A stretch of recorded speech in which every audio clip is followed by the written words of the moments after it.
never heard them, not once in 6 nights.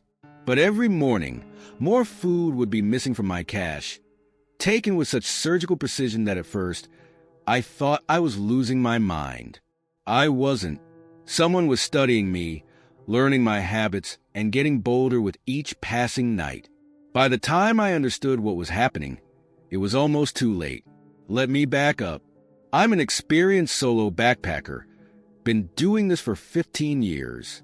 This trip was supposed to be my annual 2-week trek through the Cascade Mountains, a chance to clear my head after a rough year at work. I planned everything meticulously, my routes, my supplies, my food drops. The first few days were perfect. Early October weather, crisp mornings, the kind of solitude you can't find anywhere else.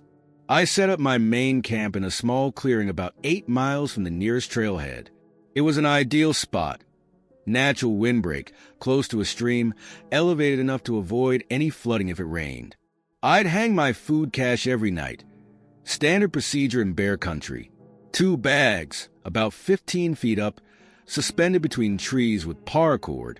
The first incident happened on night 3. I woke up at sunrise, made my way to the cache, and lowered the bags. Something fell off, but I couldn't place it. It wasn't until I was making breakfast that I noticed. One energy bar was missing from the sealed Ziploc. Just one. The bag was still perfectly sealed, no tears, no signs of clawing or biting. Just opened, one bar removed, and closed again. I spent an hour examining the cache setup, looking for signs of wildlife. Nothing. No scratches on the trees, no fur, no droppings. The paracord hadn't been chewed or frayed. It didn't make sense. Bears are messy eaters. Raccoons leave evidence. This was deliberate. I told myself I must have miscounted my supplies. Easy mistake, right? But I knew. I always inventory everything before a long trek. Always. That night, I set up my trail cam. Nothing fancy, just a basic motion-activated model I use for wildlife spotting. Aimed it right at the food cache. Checked the batteries twice. Slept fitfully, waking at every sound. Morning came. Another energy bar missing, same as before. Perfectly clean extraction. I nearly dropped my coffee mug when I checked the trail cam footage. 3:17 a.m., a shadow. Not an animal, a human figure, moving with practiced ease. They knew exactly where the camera was. Never turned their face toward it. The footage showed them working the cache with gloved hands, movements efficient and practiced. This wasn't opportunistic. This was routine. My hands shook as I watched it again. The way they moved. This wasn't their first time. I started noticing other things around my camp. Subtle signs I dismissed. Branches broken at human height, not animal. Places where the underbrush had been repeatedly compressed, creating hidden observation points with clear sight lines to my tent. I should have hiked out right then. Should have gone straight to the ranger station. But curiosity got the better of me. That and a streak of stubborn pride. This was my campsite. My space. I wanted to know who was doing this and why. I set up 2 more cameras, triangulating the cache area. Hidden them better this time, up higher in the trees.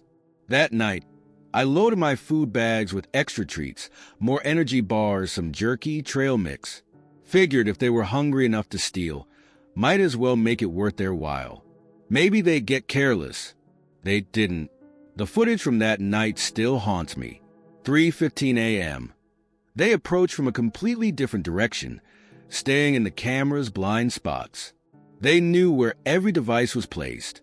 I watched as they methodically emptied half my cache into their own bag. Not randomly. They selected specific items, leaving others untouched. Then they did something that made my blood run cold. They looked directly into one camera and held up my missing energy bar wrappers. Every one I'd lost over the previous nights. Neatly flattened and arranged like playing cards. They were sending a message. This wasn't about food. I spent that whole day finding signs I'd missed. Boot prints that I dismissed as my own, Now obviously a different tread pattern. Small marks on trees, some kind of code or trail marking system.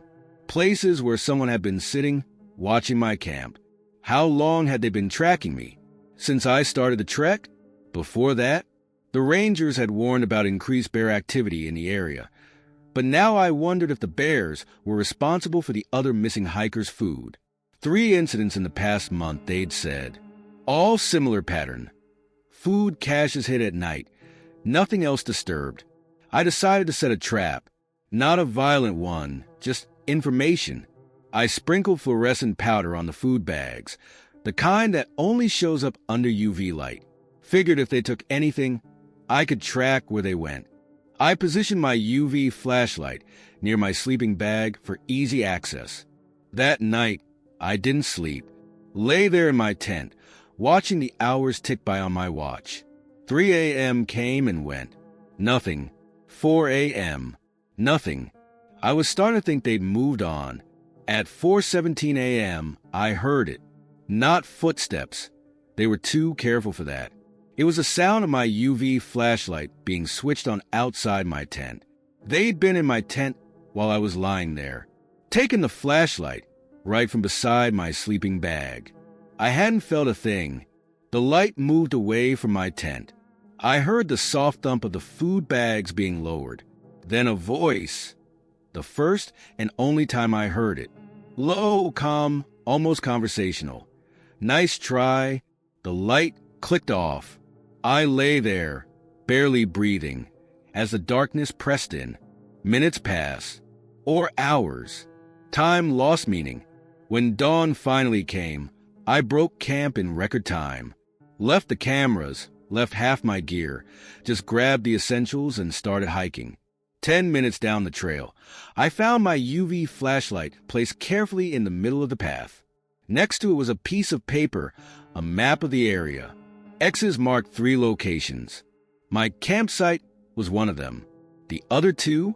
I later learned they were the sites where other hikers had experienced similar food cache incidents. I practically ran the 8 miles back to the ranger station. Showed them everything. The photos from my phone of the camera footage, the map, my notes about the missing food. They sent out patrols but found nothing. No camp, no traces, no signs of long-term habitation. Just empty forest. The rangers had a theory. Someone who knew these woods intimately, probably living off the grid, supplementing their supplies from hikers' food caches. They increased patrols in the area, posted warnings at trailheads. The incident stopped, but sometimes, when I'm lying in my tent on other trips, I think about those X's on the map, about how methodical they were, how patient. They weren't just stealing food. They were studying us, learning our habits, testing our awareness. And I wonder about the other marks on that map, the ones that weren't X's. 7 of them, scattered across the backwoods. 7 spots I'll never visit, because some questions are better left unanswered. I still go camping, still hike solo, but I never use the same campsite twice anymore. And every night, before I go to sleep, I count my food supplies. Not because I think anything's missing, but because somewhere out there, someone else might be counting too. The rangers never did figure out who it was. The trail cameras from other incidents showed the same thing. A shadow that knew exactly where to stand, how to move, how to stay just out of focus. Like they'd done it 100 times before. Maybe they had. These days, when people ask me about bear safety and food storage while camping, I tell them all the usual stuff. Hang your cache high. Use sealed containers. Keep your site clean. But I also tell them something else. If you ever wake up and something's missing from your food bags, something taken carefully, precisely, with no signs of animal activity, pack up. Leave. Don't wait around to satisfy your curiosity. Because out there in the woods, some mysteries don't want to be solved. Some watchers prefer to remain shadows. And sometimes, the most dangerous predators are the ones smart enough to start with your food, but patient enough to wait for more. You know that feeling when someone's watching you on a trail? That prickle on the back of your neck, the sense that you're not as alone as you should be? For 6 days, I kept meeting the same old man on different trails at dusk, always walking the opposite direction, always wearing the same clothes, never speaking. It wasn't until I showed his picture to the ranger that I understood why my instincts had been screaming at me to run. The Cascade Mountains in late September are a special kind of beautiful. The tourists have mostly gone home, the summer heat has broken, and the trails belong to serious hikers again. I'd taken a week off work to do some solo hiking, working my way through the more remote paths in Mount Baker Snoqualmie National Forest. The first couple of days were exactly what I needed, just me, my pack, and miles of pristine wilderness. I was based out of a backcountry campsite, doing different day hikes each morning and returning to my base camp in the evenings. The system worked well. I'd leave at dawn, hike until mid-afternoon, then head back while I still had plenty of daylight. That was the plan, anyway. The first time I saw him was on the Copper Ridge Trail. I'd started late that day, and the shadows were getting long. He appeared around a bend about 50 yards ahead, tall, lean, probably in his 70s, wearing a faded red flannel shirt and old-style hiking boots. Gray beard, weathered face. The kind of guy you'd expect to see on these trails, except for one thing. He was walking way too smoothly for someone his age on such rough terrain. We passed each other without speaking. I nodded. He didn't respond, just kept walking, eyes forward. Something about his movement caught my attention. No sound of boots on gravel, no rustling clothes. Just silence. I turned to watch him go, but he'd already disappeared around the bend. The trail was straight for at least 100 yards in that direction. He should have still been visible. The next evening, different trail. The Cascade passed this time. Same thing happened. Same man, same clothes, same silence. Same impossible speed of disappearance. This time we passed each other at exactly dusk, just as the light was failing. The temperature dropped about 10 degrees when he passed me. I told myself it was just a normal evening chill. Third day, Thunder Creek Trail. I deliberately started back to camp early, trying to avoid dusk. Didn't matter. Somehow, there he was again, right as the sun touched the mountains. Same clothes, same blank expression, same silence. This time I stopped and turned immediately after he passed. Nothing. Empty trail in both directions. I'm not proud to admit it, but I started timing my hikes to avoid dusk entirely. Didn't help.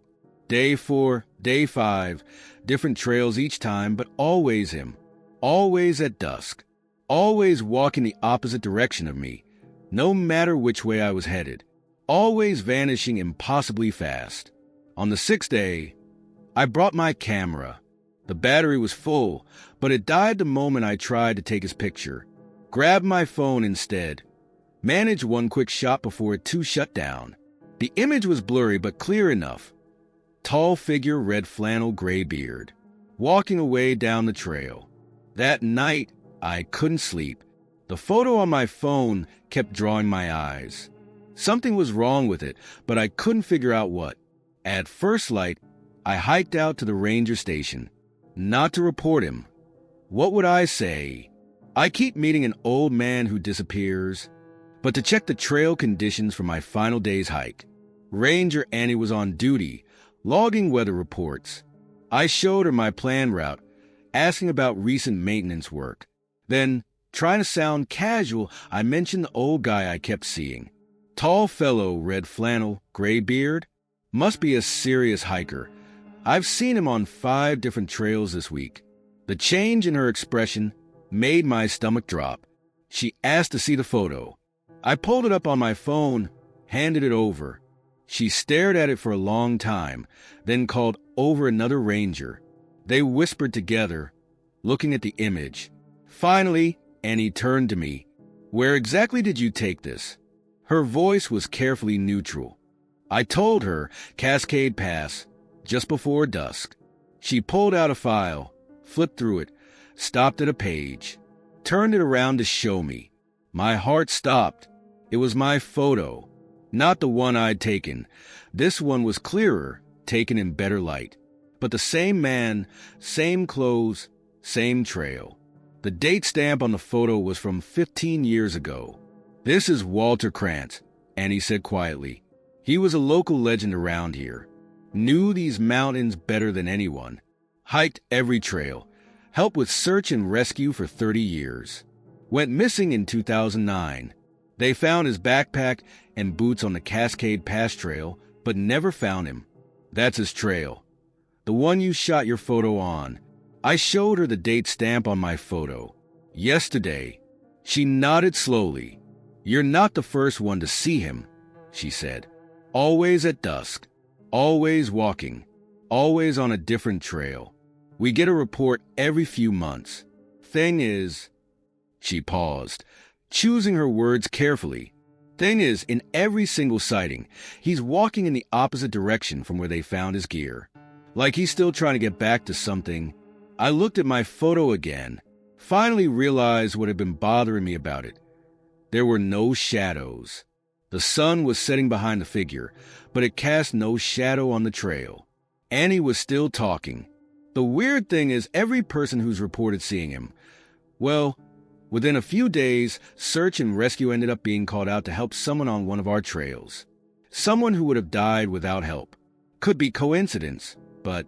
She trailed off, but I understood. Old Walter was still doing his job, in his way. Still watching over the trails. Still helping, the only way he could. I changed my plans for the final day. Stuck to the main trails. But as I was packing up my campsite that last evening, I found something that hadn't been there before.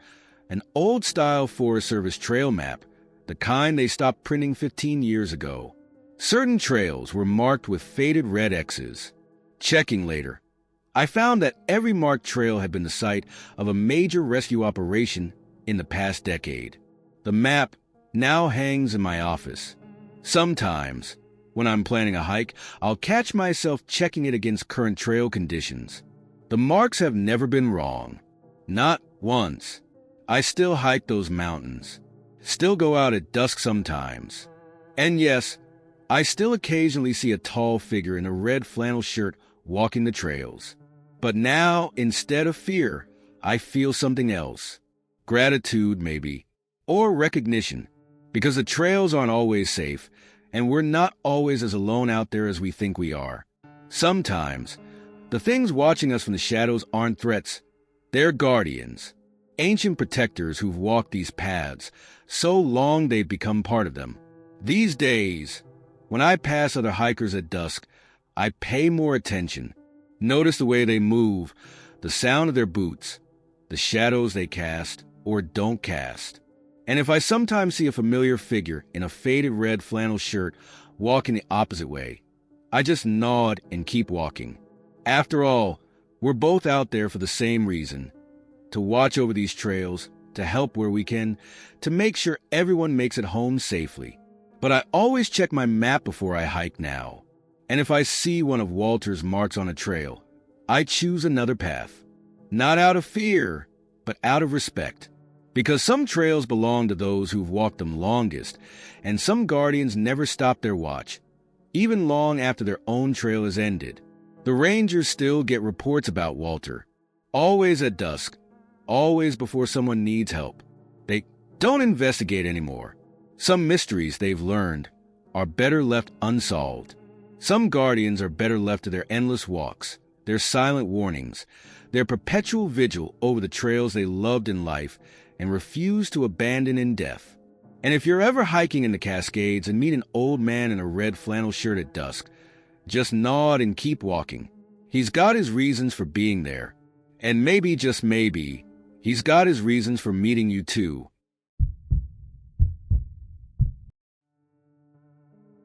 There's something uniquely terrifying about hearing your child whisper to someone who isn't there.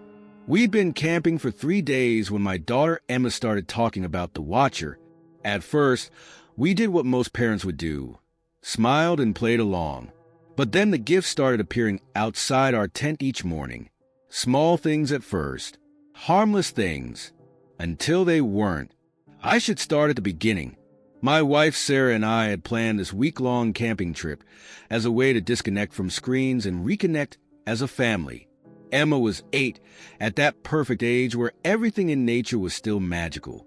We chose a remote campsite in Olympic National Park, far enough from the main trails to feel adventurous but close enough to be safe. The first 2 days were perfect. Emma explored tide pools, we spotted eagles, and spent evenings around the campfire making Eskimo rays. Normal family camping stuff.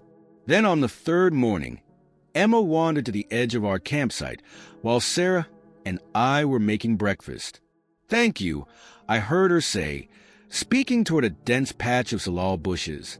"I like your hat." Sarah and I exchanged glances. "Who are you talking to, sweetie?" Sarah called out.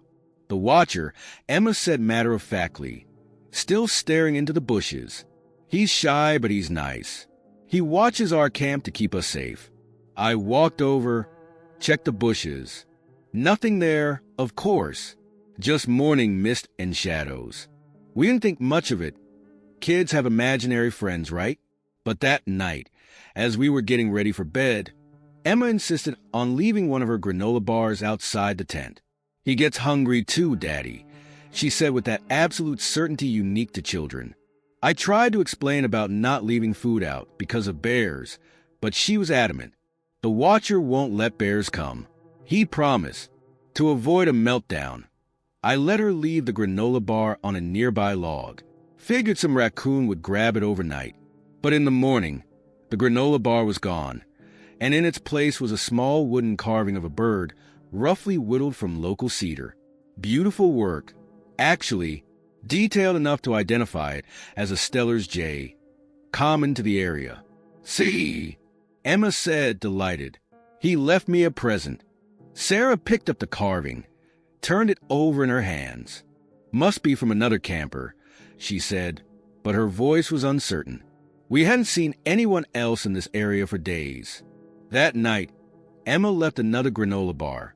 Morning brought another carving, this time a small deer. The craftsmanship was incredible, each tiny detail perfect. But something about it felt off. The wood was fresh, still sap-sticky. Someone had made this overnight. I hiked to the ranger station that morning, showed them the carvings. They were concerned but not alarmed. Said they'd increase patrols in the area, suggested we might want to move to a more populated campsite. But Emma threw such a fit at the idea of leaving that we decided to stay. We're both experienced campers. I had our bear spray, and whoever was leaving the carvings seemed harmless enough. The fifth morning changed everything. Instead of a carving, we found Emma's missing hair ribbon, the one she lost 2 days earlier, woven into an intricate bracelet with local plants. Beside it lay her missing sock from the day before, carefully folded. The Watcher said he keeps the things we drop, so they don't make the forest messy, Emma explained, reaching for the bracelet. Sarah grabbed her hand before she could touch it. I searched our campsite thoroughly, found nothing but started noticing signs I'd missed. Subtle paths to the underbrush, places where someone had been sitting watching, small marks on trees that might have been trailblazers or might have been something else entirely. That night, we kept Emma between us in the tent. I slept with the bear spray close at hand. Around midnight, I heard whispers, not imagined actual whispers, coming from just outside our tent. Emma sat up, smiling. "He's teaching me about the forest," she whispered. "He knows everything about it." I unzipped the tent, flashlight ready. Nothing, but there on the ground was a fresh carving, still warm to the touch, with shavings scattered around it. A perfect miniature of our tent, with 3 tiny figures inside. We packed up at first light. Emma cried, begged to stay, said we were hurting the Watcher's feelings. As we were breaking camp, we found more of our missing items arranged in a circle around the site. Emma's lost hair ties, Sarah's missing bandana, my disappeared compass. All things we'd assumed we'd just misplaced. The final straw was finding Polaroid photos tucked inside my backpack. Photos of us sleeping in our tent, taken through the mesh windows. Photos of Emma playing at the tide pools days earlier. Photos of Sarah and me setting up camp on the first day.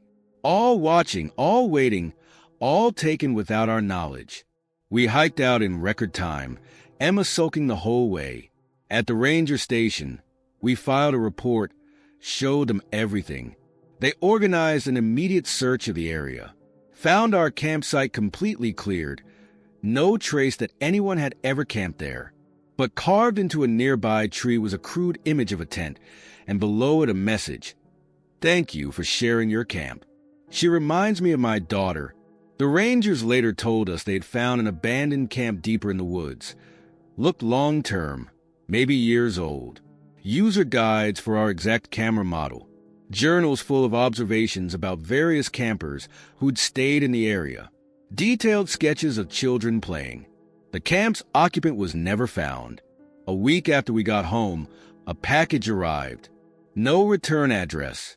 Inside was a final carving. Our family, holding hands, walking away down a trail. The detail was perfect. Emma's braids, Sarah's favorite hiking boots, my worn backpack. On the bottom was carved a single line.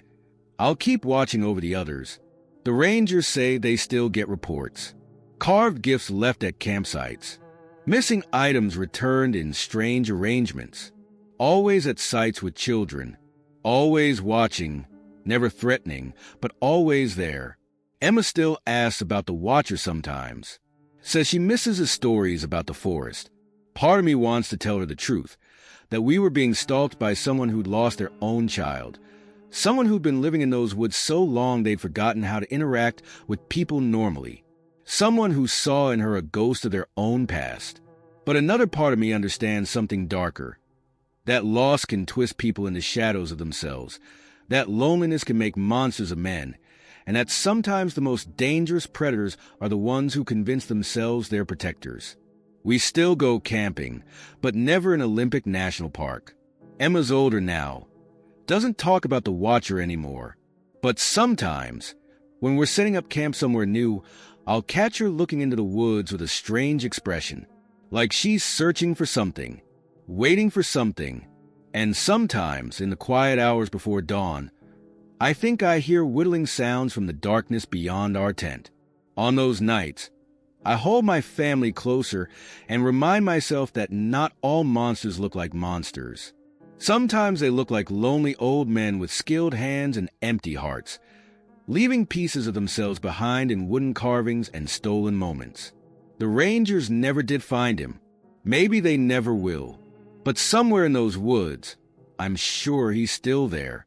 Still watching, still carving, still waiting for the next family to remind him of what he lost. And if you're camping in Olympic National Park and your child starts talking about a friendly watcher in the woods, pack up. Leave. Don't wait to see what gifts morning brings. Because some gifts come with invisible strings, and some watchers never stop watching, even long after you've gone home.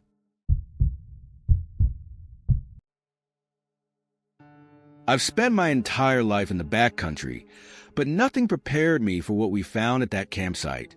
2 plates of half-eaten food, still fresh.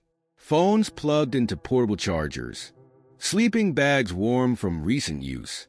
And surrounding it all, dozens of trail cameras strapped to trees, every single one pointed at the empty tent.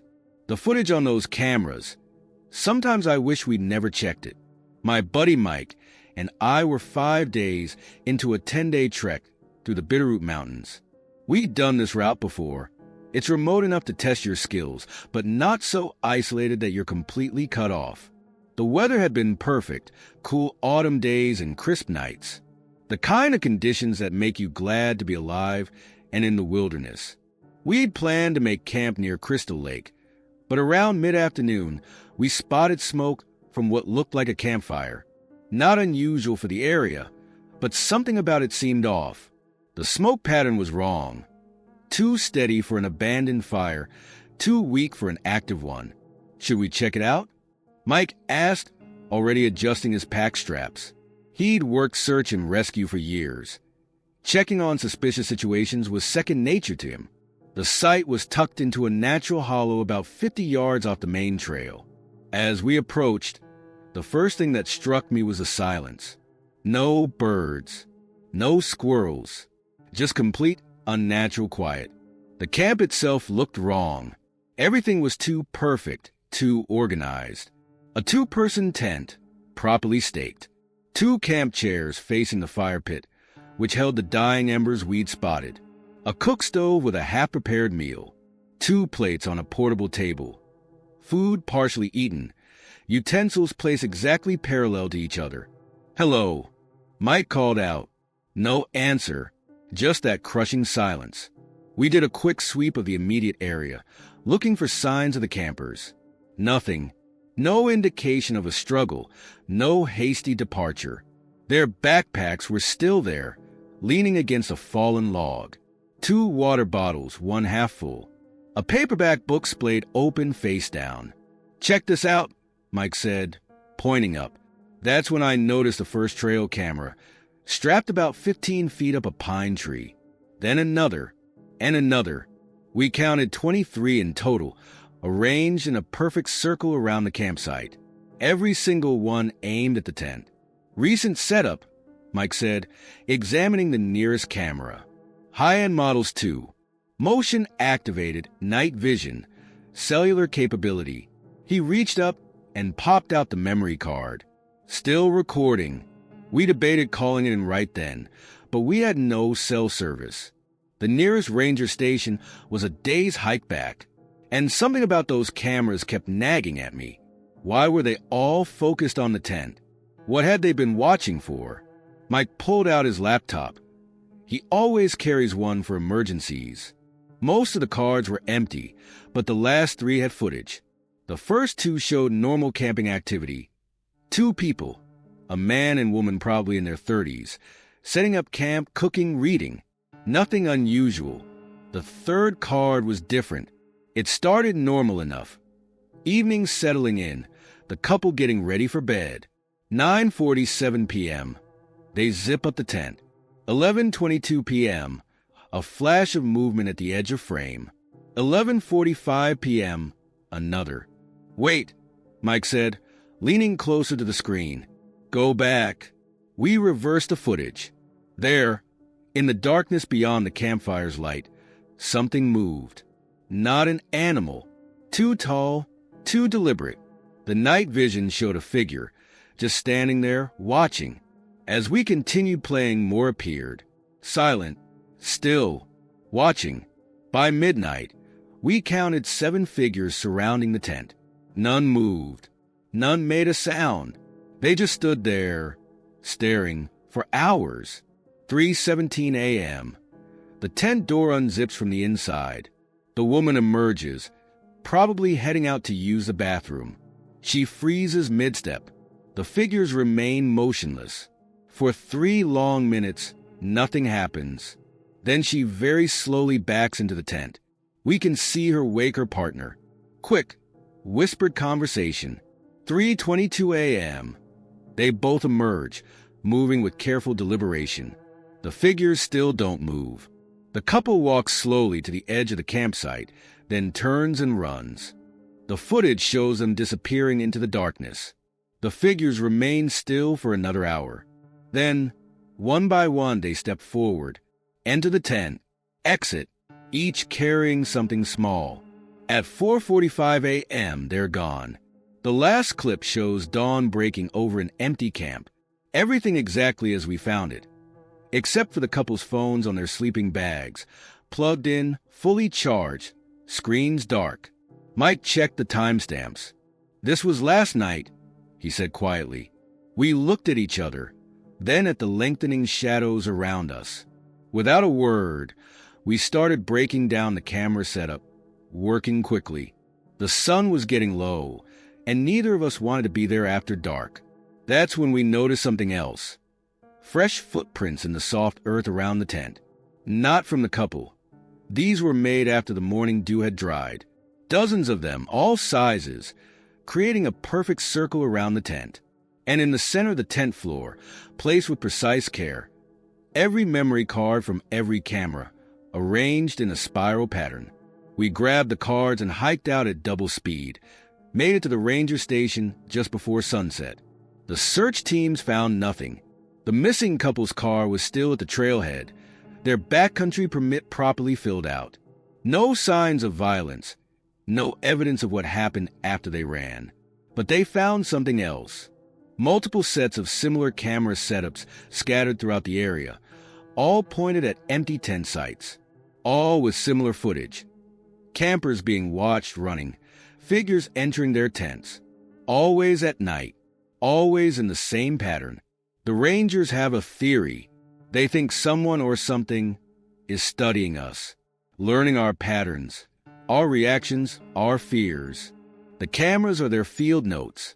The missing items are their samples. They closed that section of trail, posted warnings, increased patrols. But every few months, another campsite is found. More cameras, more footage, more people running into the night, leaving everything behind. Mike and I still go backpacking, but never in the Bitterroots, never where the watchers might be waiting. And we never, ever set up trail cameras around our camps anymore. Because sometimes, when you're watching the darkness starts watching back. The footage from that night is in a locked file at the ranger station. Sometimes on very quiet nights, I think about those figures, standing so still, waiting so patiently. I wonder what they learned from watching us, what they're still learning from all those other camps, all those other cameras. But mostly, I wonder about that couple. Did they make it out of the woods? Are they still running? Or did the watchers find them again, somewhere deep in the darkness where cameras can't see and phones don't work? These days, when people ask me about trail safety, I tell them the usual things. But I also tell them this. If you're camping in the backcountry and you spot a trail camera pointed at your tent, don't wait until nightfall. Don't check the footage. Just pack up and go. Because some things in this world don't want to be observed. They want to be the observers. And once they start watching you, they never really stop. The Rangers say they've collected hundreds of memory cards now. Most are blank, but sometimes in the dead of night, the station's computers turn on by themselves, cycling through footage of empty tents and still figures, watching, always watching, waiting for someone else to study their work, to learn their patterns, to understand their purpose. I just hope we never do. I've spent enough time in the woods to know the difference between natural and unnatural, between coincidence and pattern, between random debris and deliberate construction. What appeared around my tent that week wasn't natural, wasn't random, and definitely wasn't coincidence. Each morning brought new structures, more complex, closer to my tent. By the fourth night, I understood they were marking a path. I just wish I'd never discovered where it led. This was supposed to be a simple solo camping trip in the Adirondacks.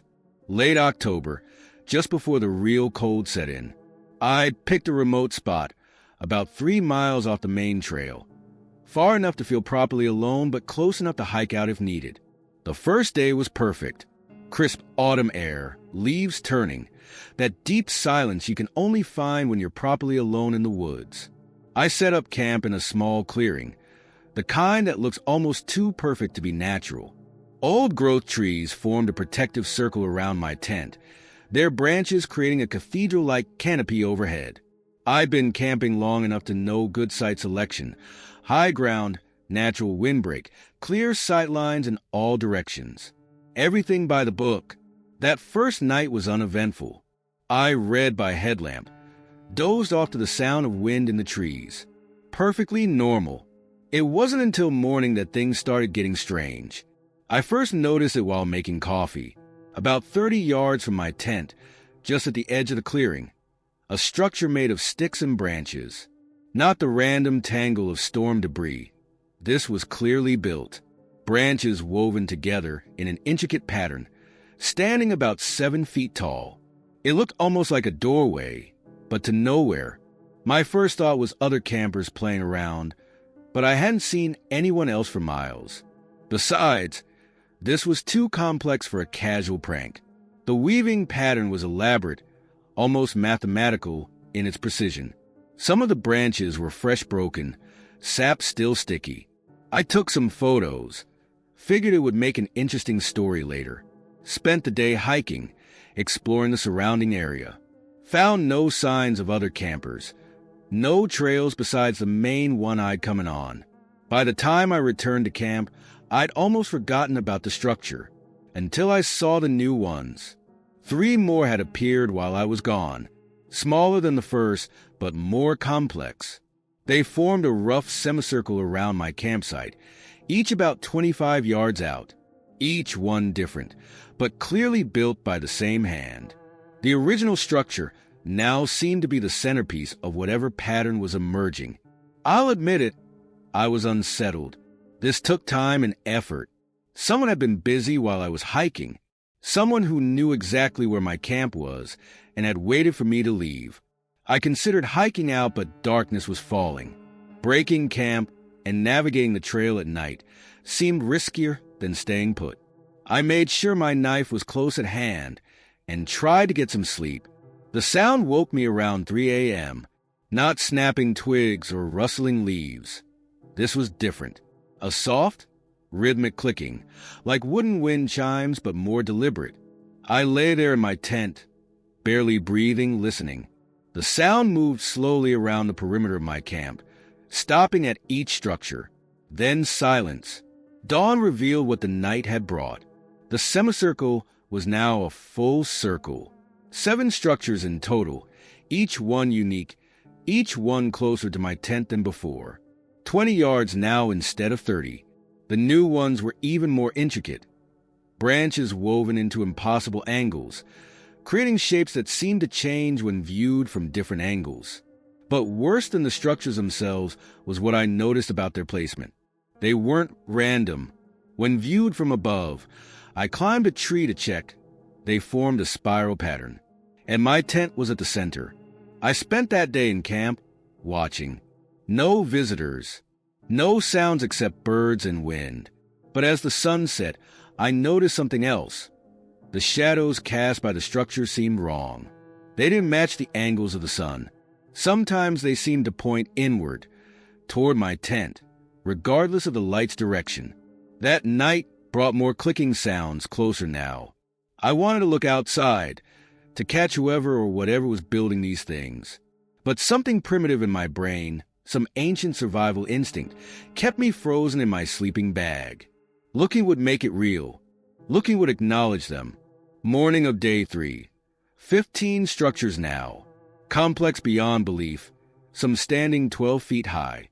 Average distance from my tent, 15 yards. The spiral pattern was tighter, more obvious. And now I could see what they were creating, a path. Each structure pointed to the next, leading inward, toward my tent. But also outward, I realized.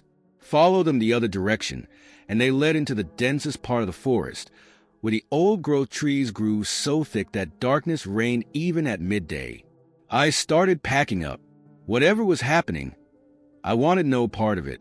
That's when I found the first marking inside my tent, a tiny structure made of twigs, no bigger than my palm, placed perfectly in the center of my sleeping bag.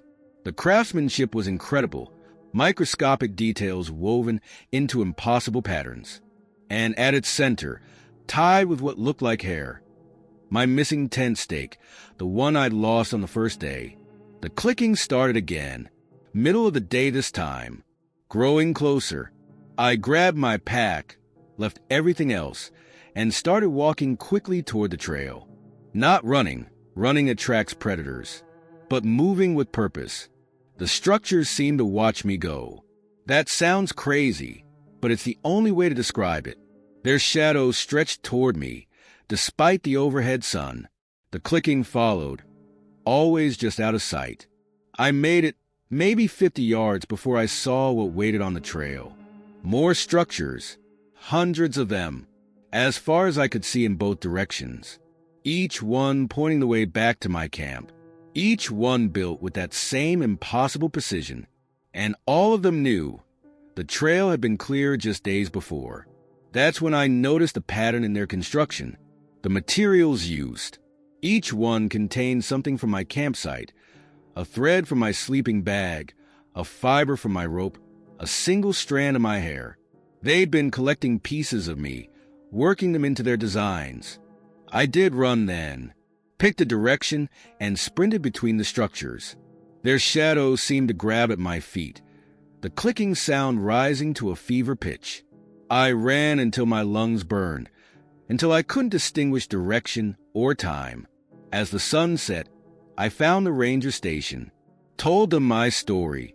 They organized a search party, but by the time we reached my campsite the next morning, everything was gone. No structures, no tent, no sign anyone had ever camped there. Just an empty clearing.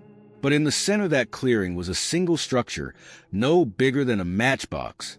Inside it, woven with impossible delicacy, every photo I'd taken of the structures printed in miniature on leaves. Photos I'd never shown anyone, that had been stored only on my phone, which was now dead, its battery drained to nothing. The Rangers found other reports after that, all describing the same thing: structures appearing around camps, growing closer each night, always in a spiral, always marking a path. But none of the other campers had stayed long enough to see where the path led. Sometimes I wonder about that. Wonder what would have happened if I'd followed the spiral the other direction, into those dark woods. Wonder what was collecting pieces of me, learning my patterns, marking my way to somewhere. I still camp, but never alone, never in the deep woods. And I've learned to recognize the sound of clicking in the night, the way shadows can move against the sun, the patterns that aren't patterns until it's too late to look away. The Rangers eventually closed that section of trail. Too many similar reports. Too many abandoned camps. Too many structures that couldn't be explained and couldn't be destroyed. They tried burning one once, but the ashes just reformed overnight, more complex than before. These days, when people ask why that trail is closed, the Rangers blame weather damage, unsafe conditions. But if you look carefully at their station walls, you'll see the photos. Hundreds of structures, all different, all the same, all pointing the way to somewhere we were never meant to find. And on very quiet nights, if you camp in those woods, you might hear it. That soft, rhythmic clicking, getting closer, marking your path, building your way home. The most terrifying thing about the Polaroids wasn't the way they were taken, all through tent walls, all of sleeping campers. It was finding our own tent among them, photographed just the night before. That's when we heard the footsteps on the cabin roof, and I realized why the abandoned ranger station wasn't abandoned at all. Sarah and I hadn't planned on being anywhere near the old cabin. We were 3 days into a 5-day backpacking trip in the mountain wilderness when the storm hit. Not the usual Pacific Northwest drizzle, but the kind of storm that makes you question all your life choices. The wind drove the rain sideways, turning the trail into a river within minutes. Our tent wouldn't stand a chance in this. We needed solid shelter. That's when Sarah remembered passing an old ranger cabin earlier that day. It was just off Thunder Creek Trail. She shouted over the wind. Maybe half a mile back. We backtracked through the worsening storm, fighting the wind every step. Almost missed the cabin in the growing darkness. It was set back from the trail, half hidden by overgrown rhododendrons. Not much more than a one-room shelter with a small covered porch, but right then it looked better than any 5-star hotel. The door was unlocked. Not surprising. These old emergency shelters usually were. What was surprising was the interior. I'd expected dust, debris, maybe some mouse droppings. Instead, the cabin was lived in. Not exactly clean, but used. Recently, a kerosene lamp sat on a rough wooden table, still half full. A camp stove, the fancy kind that runs on multiple fuel types. Sleeping bag rolled neatly in one corner. Shelves stocked with canned food. Some cans still showing condensation from recent handling. Someone's been staying here, Sarah said, stating the obvious. She's a park ranger herself, just not in this district. Recently, too. I checked the visitor log by the door, standard practice for backcountry shelters. The last entry was from 3 months ago, but the lamp was warm when I touched it. Should we go? I asked, but another crack of thunder answered that question. The storm was directly overhead now, rain hammering the metal roof like gunfire. Sarah shook her head. No choice. We'll leave a note and some money for using their supplies. She's always practical like that. It's why I married her. We shed our wet outer layers, hung them by the small wood stove. The previous occupant had left it ready to light, kindling and all. Within minutes we had warmth, light, and the illusion of safety. That's when I noticed a wall. It was hard to see at first in the lamplight. The shadows made it look like ordinary cabin decor. But as my eyes adjusted, I realized what I was seeing. Polaroid photographs. Hundreds of them. All roughly the same size. All taped to the wall in neat rows. Sarah, my voice sounded strange even to myself. She was already looking. Those are all tents, she said quietly. She stepped closer, examining the photos. All taken at night. All with people sleeping inside, I finished. The photos were taken through tent walls, the camera flash making the fabric translucent. You could see the sleeping forms clearly, some alone, some couples, some families. All unaware they were being photographed. Sarah started checking dates written on the bottoms of the photos. These go back years, she said. Hundreds of different campers, all in this area. She moved along the wall, scanning the images, then stopped. I knew before I reached her, knew what she'd found, but seeing it still felt like ice water in my veins. Our tent, our campsite from the previous night. The photo couldn't have been more than 24 hours old.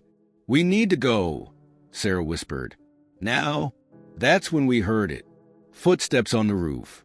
Slow, deliberate steps moving toward the edge where the porch began. Someone who knew exactly where to place their feet to minimize noise. Someone experienced. We doused the lamp. The storm still raged, but underneath it we could hear more sounds. The subtle creak of weight on old wood. The almost imperceptible sound of breathing just outside the door. Sarah pointed to the back window. No words needed. We both had the same thought. The window was small, but we could make it through. Had to make it through. I eased it open as Sarah gathered our essential gear. The footsteps moved to the other side of the cabin, following the sound. Hunting us. A flash of lightning illuminated the porch through the cabin's front window. A figure stood there, face pressed against the glass, not looking in, looking down at something in their hands. A camera. We slipped through the back window into the storm. The wind nearly knocked us over, the rain instantly soaking through our clothes. But we ran. No trail, no direction, just away from the cabin and the person with the camera. Behind us, a flash. Not lightning, too low, too bright. The distinctive sound of a Polaroid camera whirring. We ran until we couldn't run anymore, found shelter under a rock overhang, waited out the worst of the storm. At first light, we hiked out, reported everything to the ranger station. They found the cabin empty. The photos were gone, the supplies cleared out. But they found something else, a logbook, not the official visitor log. This was personal. Detailed notes about every campsite photographed, times, dates, number of occupants, equipment used, habits observed. The last entry was about us. The rangers organized a search, but the storm had washed away any tracks. They posted warnings, increased patrols. The cabin's now locked, used as an actual ranger station again. But every few months, someone reports finding Polaroids on backcountry trails. Always photos of tents at night. Always of sleeping campers. Always recent. Sarah and I still go camping, but never in that area. Never anywhere too remote. And we've learned to watch for signs. Freshly stocked ranger cabins that should be abandoned. Warm lamps in cold rooms. the subtle sounds of someone practicing how to move silently across different surfaces. Sometimes, when I can't sleep, I think about those photos, about how long they'd been watching before we noticed, about all the nights we slept soundly in our tent, unaware of the flash in the darkness, the whir of a camera, the silent observer adding another image to their collection. The Rangers have a theory. They think it's someone who used to work there, someone who knows the area intimately, someone who's been out in the wilderness so long they've forgotten how to interact with people normally. They only watch now, document, collect moments of human vulnerability, like others collect pressed flowers or interesting rocks. But sometimes I wonder if it's something else. Something that learned to mimic ranger cabins and supply caches, learned to use cameras and keep logs, learned to hunt not with claws and teeth but with lenses and light. Because here's the thing about those Polaroids that still haunts me. In every single one, no matter how dark the night, no matter how thick the tent fabric, you could always see the sleepers' faces clearly, as if the photographer had found exactly the right angle, exactly the right moment, to capture not just their images but something else, something deeper. The cabin's still there, still used by actual rangers now.